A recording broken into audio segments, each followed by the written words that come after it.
গোলাঘাট জিলাখনৰে উচ্চ শিক্ষাৰ এক অগ্ৰণী শিক্ষানুষ্ঠান দেৱৰাজ ৰয় মহাবিদ্যালয়ে গঢ়িলে ৭৫টা বসন্ত। এই ৭৫ বছৰ গৰকা মহাবিদ্যালয়খনত দেখা গ'ল উদুলি মুদুলি পৰিৱেশ। দেৱৰাজ ৰয় মহাবিদ্যালয়ৰ কৰ্তৃপক্ষ, ছাত্ৰ ছাত্ৰী, প্ৰাক্তন ছাত্ৰ ছাত্ৰীৰ সহযোগত আয়োজন কৰা হ'ল মহাৰজত জয়ন্তীৰ সামৰণি অনুষ্ঠান। তিনিদিনীয়াকৈ বৰ্ণাঢ্য কাৰ্যসূচীৰে অনুষ্ঠিত কৰা হ'ল এই মহাৰজত জয়ন্তীৰ সামৰণি অনুষ্ঠান।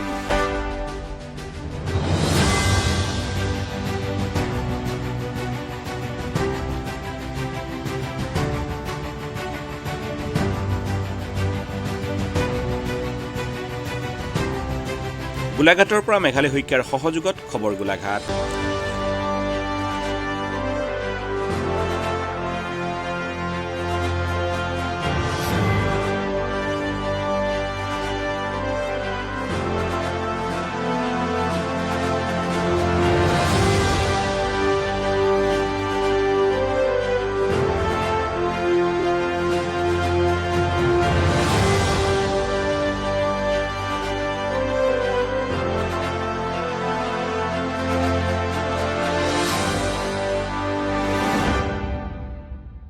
খুব সুন্দৰভাৱে আৰু আড়ম্বৰপূৰ্ণভাৱে দেৱৰাজ মহাবিদ্যালয়ৰ ৭৫ বছৰীয়া মহাৰজত জয়ন্তী আজি সামৰণিৰ দিন।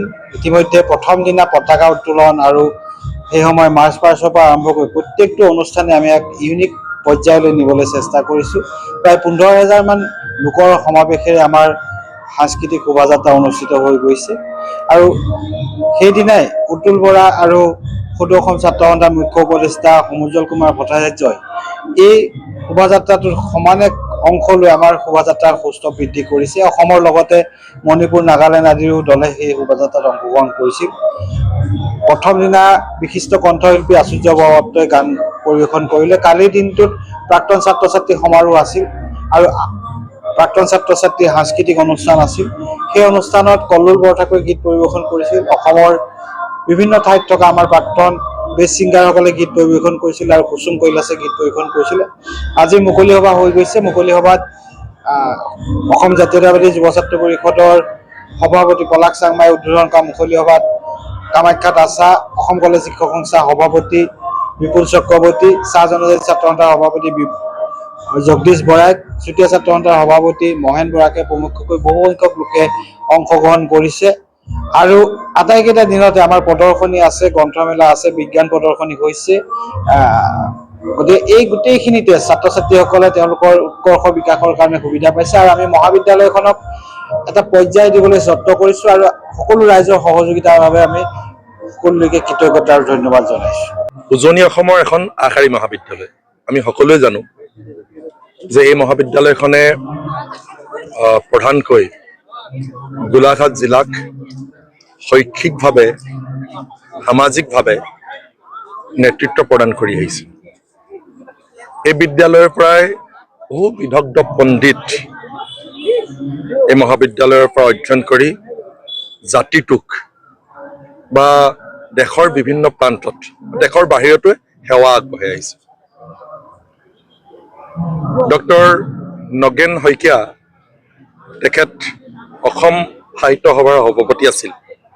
কেৱল অসম সাহিত্য সভাৰ সভাপতিয়ে নহয়, নগেন শইকীয়া ছাৰ অসমীয়া জাতিৰ এগৰাকী অভিভাৱক স্বৰূপ ব্যক্তি।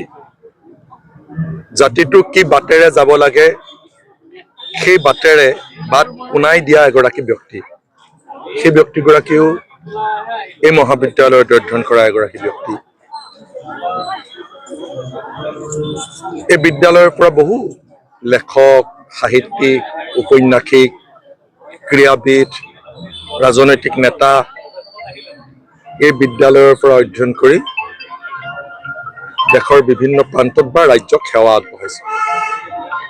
গতিকে মানৱ সম্পদ গঢ়াত এই মহাবিদ্যালয়ে ১০০% সফল হৈছে।